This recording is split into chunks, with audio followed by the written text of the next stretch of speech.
오늘 말씀은 35절에서 날이 새매라는 그러한 말씀으로 시작하고 있습니다. 날이 새매, 새로운 아침이 왔다라는 것입니다. 새로운 날이 왔다, 그러한 뜻인 것이죠. 사도 바울은 한밤중에 있었습니다. 그렇지만은 오늘 본문의 말씀에 보면은 하나님께서 준비해 놓으신 새로운 날을 맞이하고 있습니다. 사도 바울은 어떻게 하다가 한밤중을 보내게 된 것입니까? 하나님의 인도함 따라서 빌립보에 왔는데 그 빌립보에서 귀신 들려서 점을 치는 한 여인을 만나게 됩니다. 예수 그리스도의 이름으로 그 여인을 고쳐주게 되자 그 점치는 그 여인의 주인들이었던 사람들이 사도 바울을 고발하고 사도 바울에게 매를 때리고 사도 바울을 옥에 가두게 됩니다. 그러나 하나님은 살아계신 하나님이십니다. 살아계신 하나님께서는 바울이 계속해서 고난 가운데 있는 것을 허락지 아니하셨습니다. 오늘 말씀처럼 날이 새매 하나님께서는 이미 새로운 날을 준비해 놓고 계신 것입니다. 그렇다라고 한다면 사도 바울은 이 한밤중이라고 하는 이 시간에서 어떻게 하나님께서 준비해 놓으신 새로운 아침, 새로운 날을 맞이하는 기쁨을 누릴 수가 있었겠습니까? 우리가 말씀을 통해서 이 사실을 깨달아 알므로 인하여서 우리 역시 오늘 잠깐 한밤중의 시간을 보낸다 할지라도 하나님께서 예비해 놓으신 새로운 아침, 새로운 날을 맞이하게 될 줄로 믿습니다. 먼저는 하나님을 알기를 사모해야 됩니다. 요한복음 17장 3절에 이러한 말씀이 있습니다. 하나님과 하나님이 보내신 자 예수 그리스도를 아는 것이 영생이니라 라는 말씀이 있습니다.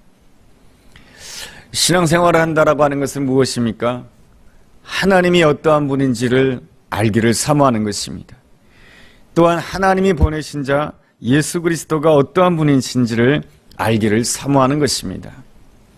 우리가 믿는 하나님은 어떠한 하나님이십니까? 로마서 15장 13절에서는 하나님을 소망의 하나님이라고 표현해주고 있습니다. 소망의 하나님이란 어떠한 뜻입니까? 하나님께서는 우리를 택하셨을 때에 우리에게 어떠한 문제가 있다 할지라도 우리에게 어떠한 어려움이 있다 할지라도 하나님께서는 우리에 대해서 결코 포기하지 아니하시고 우리에 대한 소망을 끝까지 가지신다라고 하는 것입니다. 요한복음 3장 16절에 이러한 말씀이 있습니다. 하나님이 세상을 이처럼 사랑하사 독생자를 주셨으니. 요한복음 3장 16절에 나와 있는 세상이란 어떠한 세상을 뜻하는 것입니까? 하나님을 기억하지 않는 세상입니다. 하나님과 아무 상관없이 살아가는 세상을 뜻하는 것입니다. 그렇다라고 한다면 그러한 세상에 대해서는 하나님께서 마땅히 심판하셔야 될 것 같습니다. 그러나 요한복음 3장 16절은 우리에게 이렇게 말씀해 주고 있습니다. 하나님이 세상을 이처럼 사랑하셨다라고 말씀해 주고 있습니다. 어떻게 사랑해 주셨다고요? 이처럼 사랑해 주셨다라고 하는 것입니다. 이처럼 사랑해 주셨다라고 하는 것이 무엇입니까? 이 세상을 포기하지 않기 위해서, 이 세상을 구원하기 위하여서 하나님의 독생자 예수 그리스도를 십자가에 내어주시는 그 놀라운 자신을, 그 놀라운 희생을 하셨다라고 하는 것입니다. 그 이유는 딱 한 가지인 것입니다. 세상에 대해서 포기하지를 않기를 원하셨기 때문에 그런 것입니다. 세상을 구원하기를 원하셨기 때문에 그런 것입니다. 그러므로 우리가 구원받은 자로서 우리가 어떠한 문제, 어떤 상황 가운데 있다 할지라도 소망의 하나님을 바라보며 나에 대해서 소망을 거두지 아니하시는 그 하나님을 바라보며 어떠한 상황 속에서도 나 자신에 대해서 포기하거나 나 자신에 대해서 절망해서는 결코 아니 될 것입니다. 우리가 하나님을 믿는다라고 하는 것은 무엇입니까? 한마디로 말한다라고 한다면 하나님 안에서 자신을 보는 것입니다. 우리의 문제는 무엇입니까? 우리가 우리 자신을 볼 때에 항상 형편 안에서 나 자신을 본다라고 하는 것입니다. 그리고 사람들의 여러 가지 말들 안에서 나 자신을 본다라고 하는 것입니다. 그러니 나 자신은 늘 사람들의 말에 흔들릴 수밖에 없고 형편에 따라서 흔들릴 수밖에 없는 것입니다. 그렇지만은 믿음이 있다라고 하는 것은 무엇입니까? 늘 하나님 안에서 자신을 보는 것입니다. 늘 성령님 안에서 나 자신을 보는 것입니다. 늘 예수 그리스도 안에서 나 자신을 보는 것입니다. 늘 말씀 안에서 나 자신을 보는 것입니다. 그러한 점에 있어서 우리가 매일의 삶 속에서 이 말씀을 묵상한다라고 하는 것은 너무너무 중요한 것입니다. 왜 그렇습니까? 말씀 안에서 나 자신을 보기 위한 것입니다. 말씀 안에서 나를 볼 때에 우리는 소망의 하나님을 끝까지 붙들 수가 있게 되는 것입니다. 하나님이 우리에게 주시는 말씀이 무엇입니까? 이사야서 43장 1절에 이러한 말씀이 있습니다. 너는 두려워하지 말라. 내가 너를 구속하였고 내가 너를 지명하여 불렀나니 너는 내 것이라. 스바냐서 3장 17절에서는 하나님께서는 우리에 대해서 이렇게 말씀해 주십니다. 너의 하나님 여호와가 너희 가운데 계시니 그는 구원을 베푸실 전능자이시라. 그가 너로 말미암아 기쁨을 이기지 못하시며 너를 잠잠히 사랑하시며 너로 말미암아 즐거이 부르며 기뻐하시리라. 우리가 이러한 스바냐 3장 17절의 말씀을 읽게 되면 우리는 이렇게 생각할 수가 있습니다.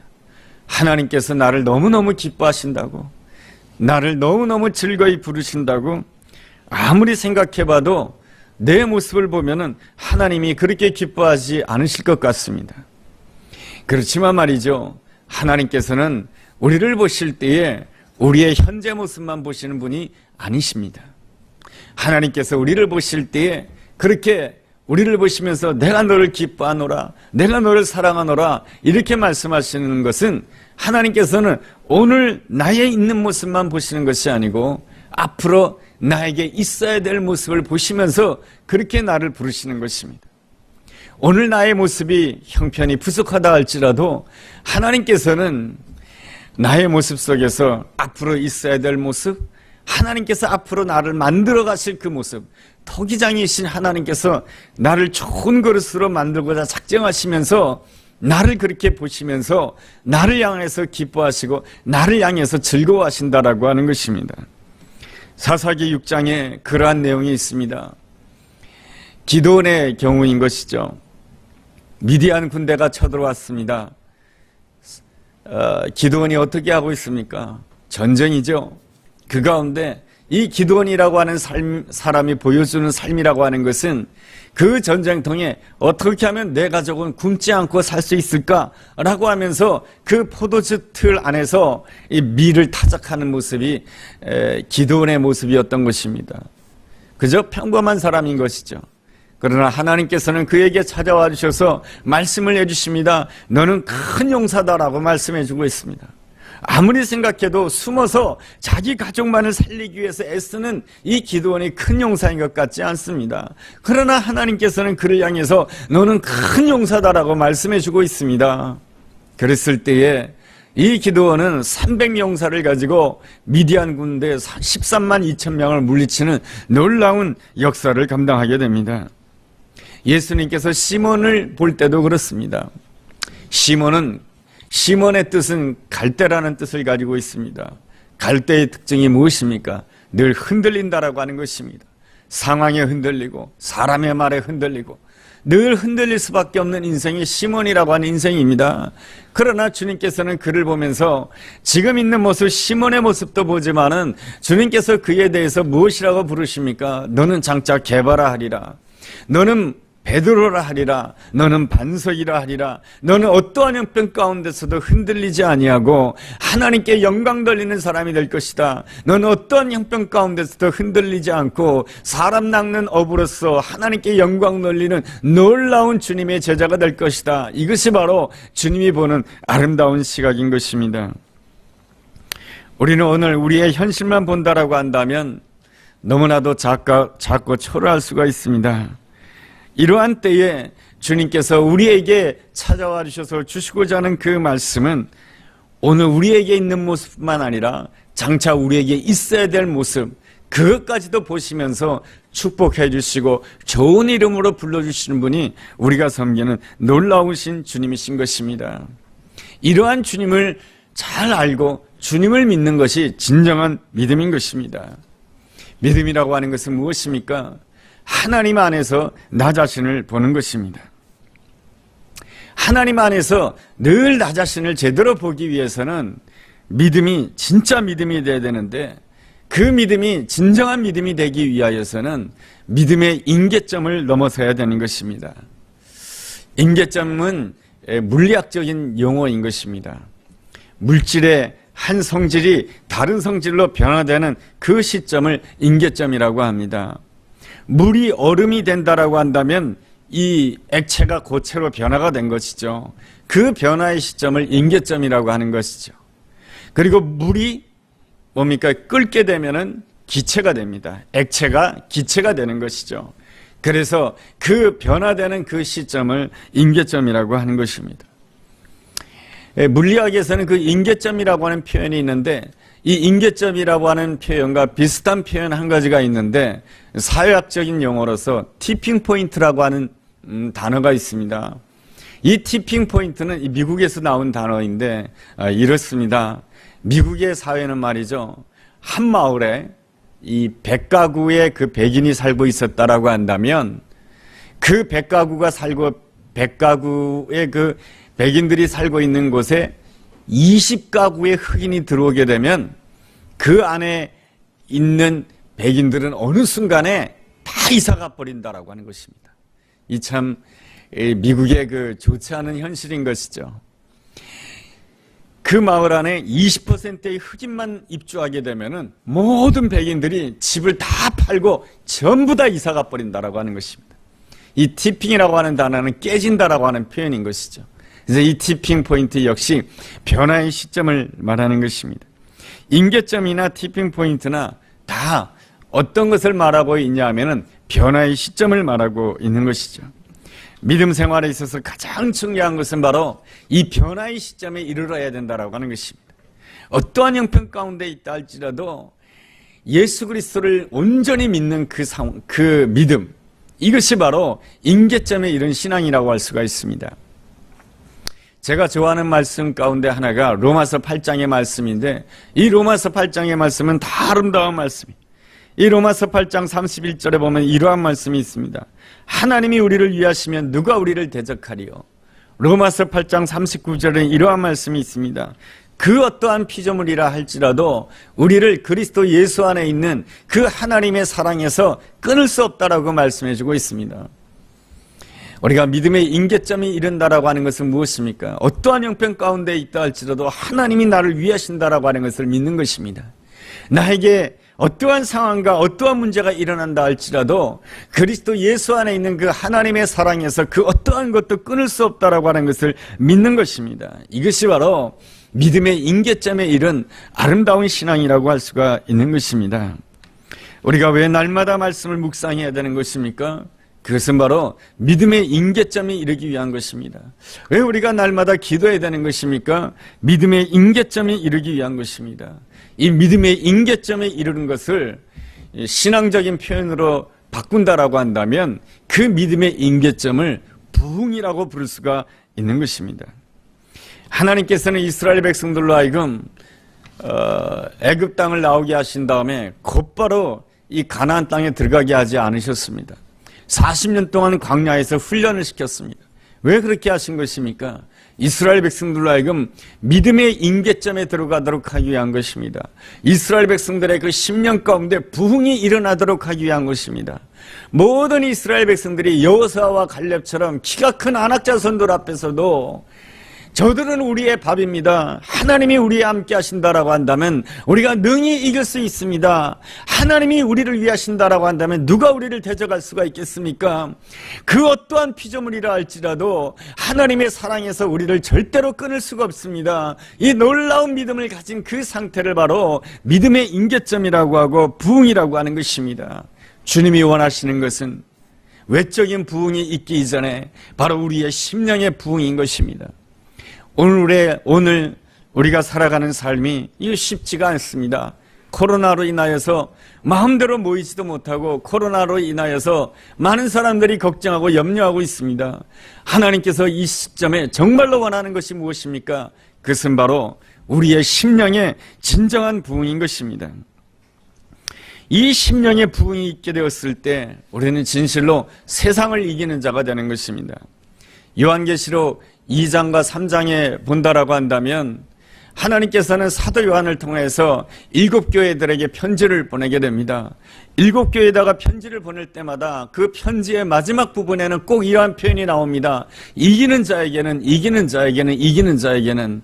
그래서 7교회에 보내는 편지이기 때문에 이 요한계시록 2장과 3장에는 이기는 자에게는이라고 하는 이 표현이 7번 나오게 됩니다. 그 가운데 두 구절만 소개한다라고 한다면 에베소 교회를 향한 메시지 가운데 요한계시록 2장 7절에 이러한 말씀이 있습니다. 이기는 자에게는 하나님의 낙원에 있는 생명나무의 열매를 먹게 하리라.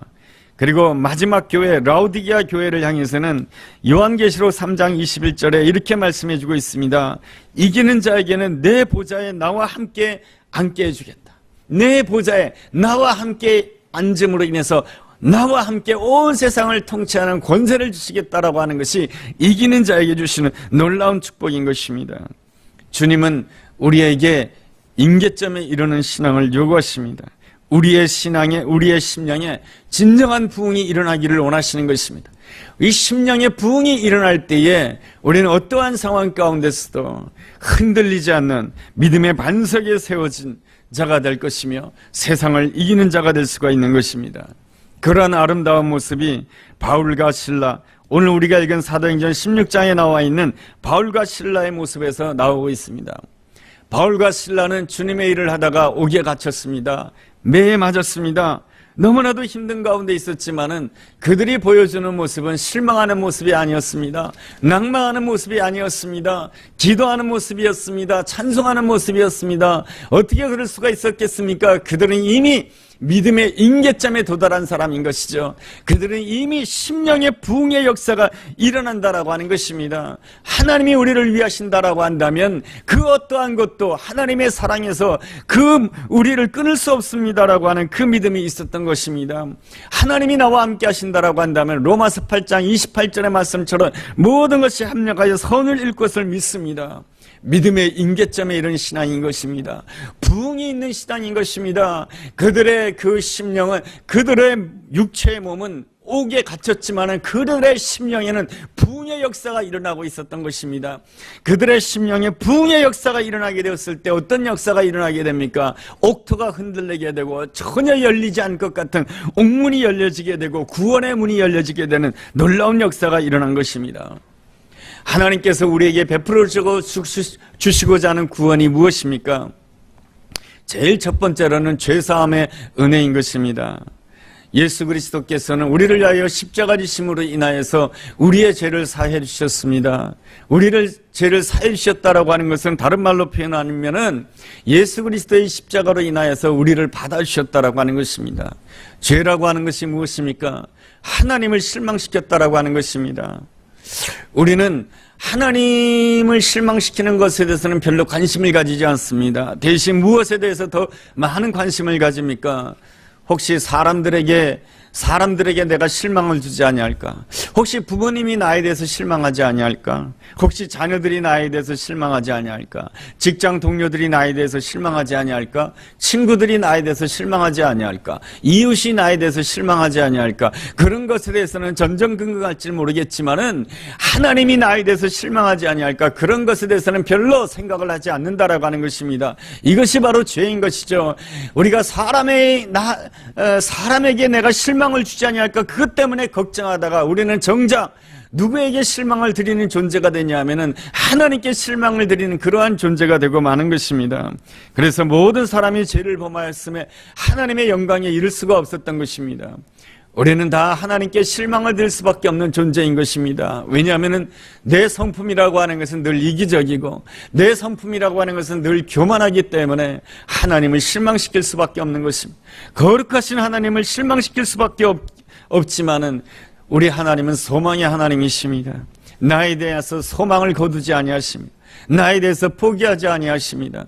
그러기에 사랑하는 독생자 예수 그리스도를 내어주심으로 인하여서 우리를 받아주시는 것이죠. 이것이 바로 우리가 받게 된 첫 번째 구원, 하나님께서 나를 받아주시는 놀라운 죄사함의 구원의 은총인 것입니다.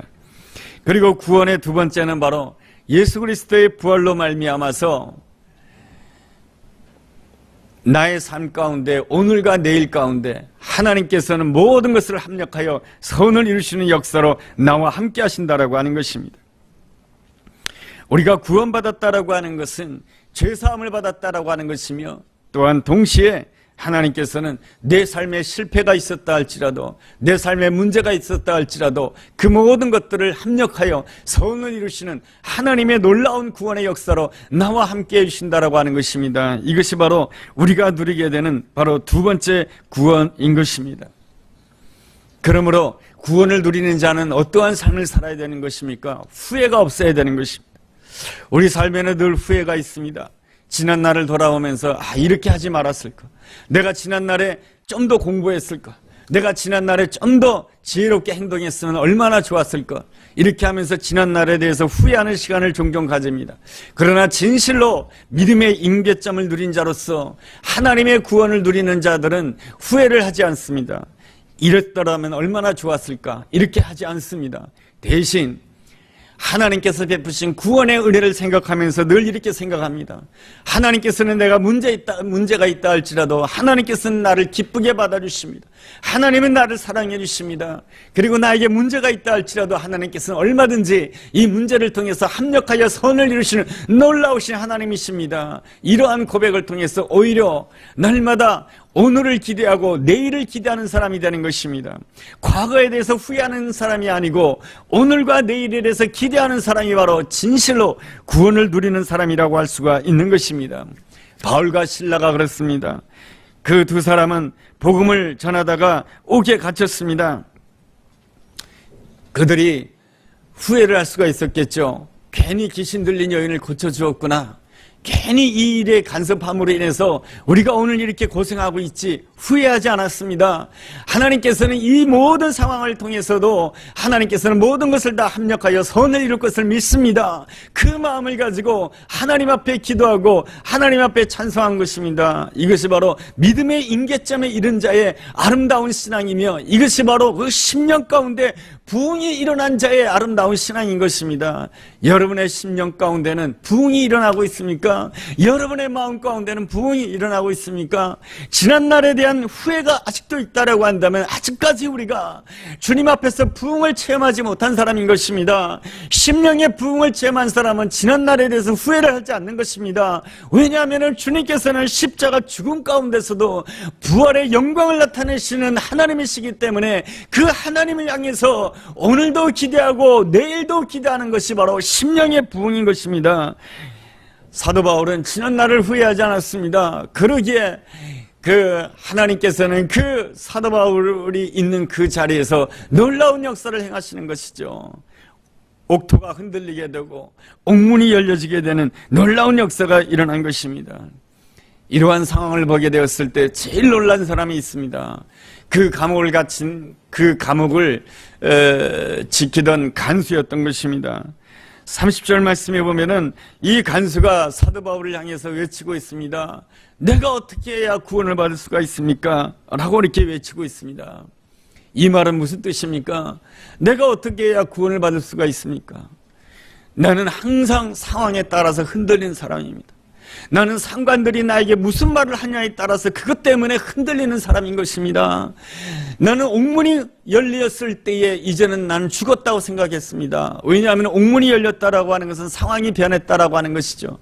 나에게 원치 않는 상황이 일어났다라고 하는 것입니다. 그랬을 때 나는 옥문이 열렸을 때 나는 죽을 것을 생각하였습니다.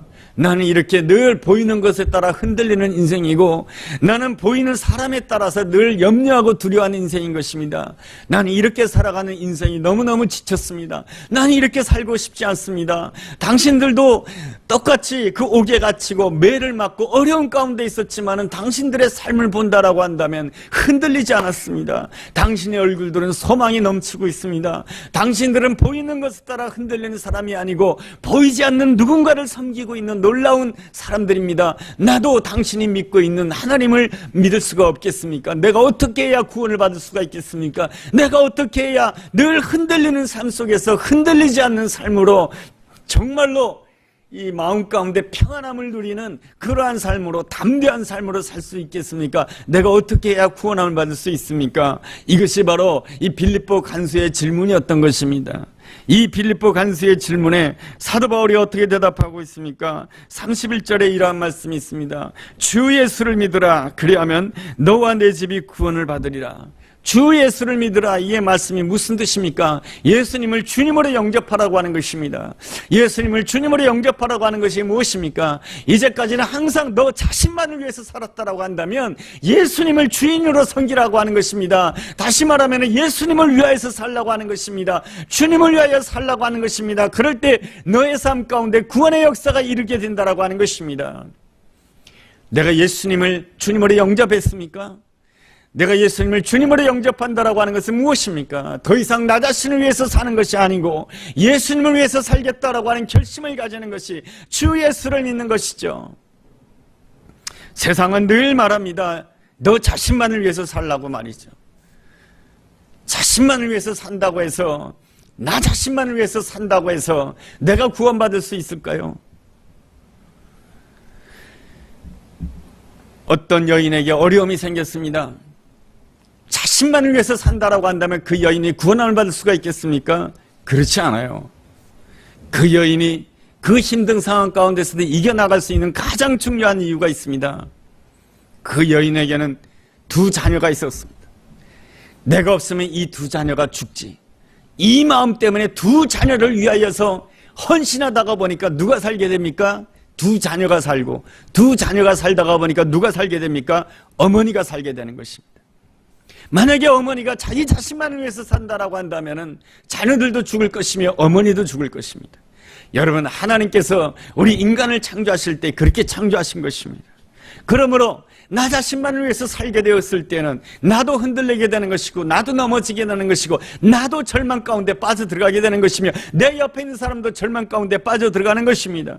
그래서 주님께서는 말씀해 주십니다. 주 예수를 믿으라. 예수님을 주님으로 영접하라고 하는 것입니다. 이제까지 너 자신을 위해서 살았다라고 한다면 온 천지를 창조하신 하나님, 하나님이 보내신 자 아들 예수 그리스도를 주님으로 영접하고 주님을 위해서 살라고 하는 것입니다. 그렇게 되었을 때 어떤 역사가 일어나는 것입니까? 바로 나도 살고 주님께도 영광이 되는 아름다운 역사가 일어나게 된다라고 하는 것입니다. 사실 이 사도 바울은 그렇게 살았던 것이죠. 오직 주님을 위해서 살았던 것입니다. 주님을 위해서 살았기 때문에 사도 바울은 옥문이 열렸음에도 불구하고 도망가지 않았습니다. 여기에도 하나님께서 합력하여 선을 이루시고자 하는 놀라운 뜻이 있는 줄로 믿습니다. 그렇게 되었을 때, 하나님을 바라보게 되었을 때 사도 바울은 누구를 받아들인 자가 됩니까? 빌립보 간수를 받아들인 자가 됩니다. 여러분, 빌립보 간수가 누구입니까? 아무 죄 없는 사도 바울에게 매를 때린 사람입니다. 아무 죄도 없는 이 바울에게 가혹한 형벌을 가한 사람이 빌립보 간수입니다. 그렇다라고 한다면 이 사도 바울의 감정이 얼마나 상했겠습니까? 사도 바울이 매를 맞을 때, 여러분, 사람이 사람에게 매를 맞는다고 하는 것이 얼마나 고통스러운 일이겠습니까? 상상해 보십시오. 그렇다라고 한다면 바울은 이 빌립보 간수에 대해서 전혀 감정이 좋을 수가 없습니다. 그럼에도 불구하고 바울은 지금 이 빌립보 간수를 받아들이고 있습니다. 누구의 이름으로요? 예수의 이름으로 받아들이고 있습니다. 예수의 이름으로 받아들이면서 그에게 선포를 합니다. 너도 주 예수를 믿으라. 그리하면 너와 내 집이 구원함을 받으리라. 이러한 놀라운 선포를 통해서 어떠한 역사가 일어나게 됩니까? 사도 바울은 보게 됩니다. 무엇을 보게 됩니까? 하나님께서 이 빌립보 간수와 빌립보 간수의 가족들을 하나님의 사람들로, 예수의 사람들로 받아주는 놀라운 역사를 보게 됩니다. 여러분, 하나님의 역사는 여기에서 마치지 않습니다. 여러분, 오늘 우리가 읽은 사도행전 16장 36절서부터 40절 말씀을 읽어보게 된다라고 한다면 이러한 말씀이 있습니다. 여러분, 36절 맨 하반절에 이런 말씀이 있습니다. 이제는 나가서 평안히 가라 하거늘, 그 다음에 40절로 들어가도 괜찮습니다. 36절 하반절에 이제는 나가서 평안히 가라 하거늘 두 사람이, 40절, 두 사람이 옥에서 나와 루디아의 집에 들어가서, 이렇게 표현해도 상관이 없는데 그 중간에 37절, 38절, 39절에 끼어 있습니다. 여러분, 이 37절부터 39절까지 무슨 말씀이 나옵니까? 내가 바로 로마 사람이다라고 하는 것을 표현하게 됩니다. 이 사도 바울의 아름다운 점이라고 하는 것은 자기 자신에게 여러 가지 권리가 있다 할지라도 그 권리를 자기를 위해서 쓰지 않았다라고 하는 것입니다. 언제나 예수 그리스도를 위하여 썼다라고 하는 것입니다.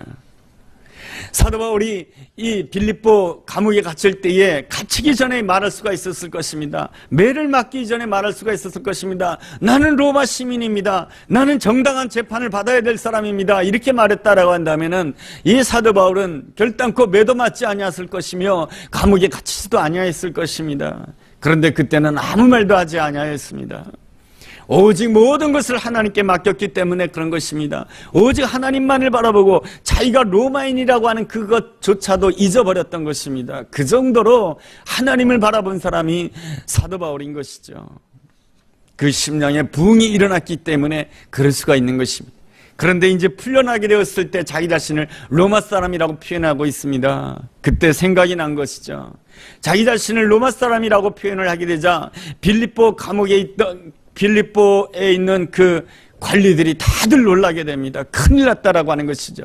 이 로마 사람을, 로마 사람에 대해서 재판도 하지 아니하고 때리고 재판도 하지 아니하고 옥에 가두었다라고 하는 것은 당시로서는 큰 죄에 해당되는 것입니다. 전전긍긍하면서 미안하다라고 이야기를 하게 됩니다. 여러분, 이 과정을 통해서 사도 바울이 꿈꾸는 것이 있습니다. 무엇을 꿈꾸게 됩니까? 하나님께서 나로 하여금 이 빌립보로 인도하신 것은 바로 로마로 가도록 하기 위한 것이구나. 하나님께서 왜 내가 태어날 때부터 로마 시민권이라고 하는 그 특권을 주셨을까? 하나님께서 나에게 로마 시민권을 주신 그 이유는 바로 로마 시민들에게 복음을 전하라고 하나님께서 허락하신 은혜구나. 여러분, 빌립보가 어디입니까? 유럽 교회의 첫 번째 관문인 것입니다. 유럽 교회의 첫 번째로 빌립보 교회가 탄생하게 됩니다. 이 첫 번째 관문에서 하나님께서는 이 어려움의 과정을 통해서, 이 한밤중이라고 하는 이 시간을 통해서 하나님께서는 이 사도 바울에게 무슨 꿈을 주게 됩니까? 로마에도 복음을 전하고자 하는 놀라운 꿈과 비전을 주게 됩니다. 누구를 위해서요? 주님을 위해서요 말이죠. 사실은 사도 바울이 그 로마를 받아들인다라고 하는 것은 쉬운 일이 아닙니다. 왜 그렇습니까? 자기 유대 민족들이 로마 식민지 아닙니까? 그렇다라고 한다면 로마는 어떤 나라입니까? 자기 나라를 식민 통치하는 나라입니다. 감정적으로는 어떻습니까? 로마 사람이 좋을 리가 없습니다. 그러나 사도 바울은 로마를 넘어서고 있습니다. 모든 것을 바라볼 때에 나 자신으로 바라보지 않고 하나님 안에서 모든 것을 바라봤을 때에 그는 보게 됩니다. 무엇을 보게 됩니까? 하나님께서 로마 사람들까지도 구원하시고자 하는, 하나님께서 로마 사람을 받아주시는 놀라운 장면을 보게 됩니다. 그렇게 되었을 때 이 사도 바울은 어떤 현상이 생기게 됩니까? 믿음의 그릇이 자꾸만 커지게 되는 역사가 일어나게 되는 것입니다. 하나님 안에서 받아들이는 것이 점점 더 커지는 것이죠. 여러분, 믿음이 충만하게 되었을 때에 우리에게 주어지는 놀라운 은혜가 있습니다. 그것은 바로 받아들이는 은혜가 커진다라고 하는 것입니다. 믿음의 그릇이 커진다라고 하는 것이죠. 부족한 나에 대해서도 내가 받아줍니다. 못난 내 옆에 있는 사람도 받아줍니다. 감정이 좋지 않은 사람도 받아줍니다. 이 받아주는 그릇이 커지고 커졌을 때 하나님께서는 거기에 많은 것으로 채워주시는 것이죠. 주님은 말씀해 주십니다. 내 입을 넓게 열라. 주님께서 채워주신다라고 말씀해 주고 있습니다. 주님께서는 우리에게 구원을 베풀어 주시기 원하십니다. 그 구원은 세 가지인 것입니다. 첫 번째는 예수 그리스도의 십자가의 은혜로 말미암아 죄사함을 받는 은혜인 것입니다. 그것은 무엇입니까? 하나님께서 예수 그리스도의 십자가의 은혜로 말미암아 나를 기쁘게 받아주시는 놀라운 구원의 은총인 것입니다. 두 번째는 무엇입니까? 내가 구원함을 받은 자로서 하나님께서 지금도 나와 함께 하신다라고 하는 것입니다. 하나님께서 지금도 나와 함께 하시기에 무엇입니까? 하나님께서는 지금도 나에게 모든 것을 합력하여 선을 이루시는 하나님이시다라고 하는 것입니다. 그러므로 우리는 항상 나의 오늘에 대해서 또한 나의 내일에 대해서 기대할 수 있는 자가 되는 것입니다.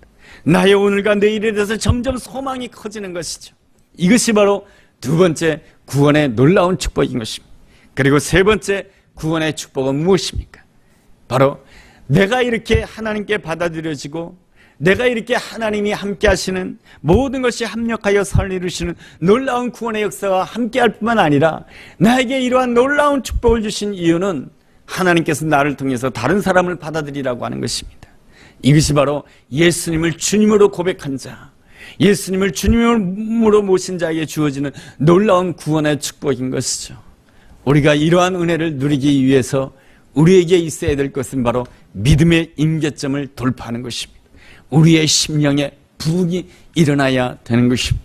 그럴 때 우리는 이 세 가지의 구원을 다 누릴 수가 있고 이 세 가지의 구원을 이룰 때에 우리의 믿음의 그릇은 점점 커지는 것이고 우리의 믿음이 커질 때야 비로소 하나님께서는 우리에게 얼마든지 채워줄 수 있는 놀라운 은혜로 함께 해줄 수가 있는 것입니다. 오늘도 우리가 구원을 누림으로 인하여서 우리가 받아들일 수 없는 상황도 많이 있지만 내 힘으로는 받아들일 수 없는 것들이 많이 있죠. 내 자신에 대해서도 내가 받아들일 수 없는 것이 있고 내 옆에 있는 사람에 대해서도 내가 받아들일 수 없는 것이 있고 세상에 대해서도 내가 받아들일 수 없는 것이 있습니다. 그러나 우리가 주님과 늘 함께 한다라고 한다면 우리가 믿음의 임계점에 돌파한다라고 한다면 모든 것을 받아들일 수 있는 아름다운 사람이 될 수가 있는 것입니다. 여기에 바로 하나님께서 더 크게 채워주시는 역사로 함께 할 줄로 믿습니다. 그 은혜가 이 한 주간 동안도 저와 여러분에게 함께하게 되기를 주님의 이름으로 축복합니다.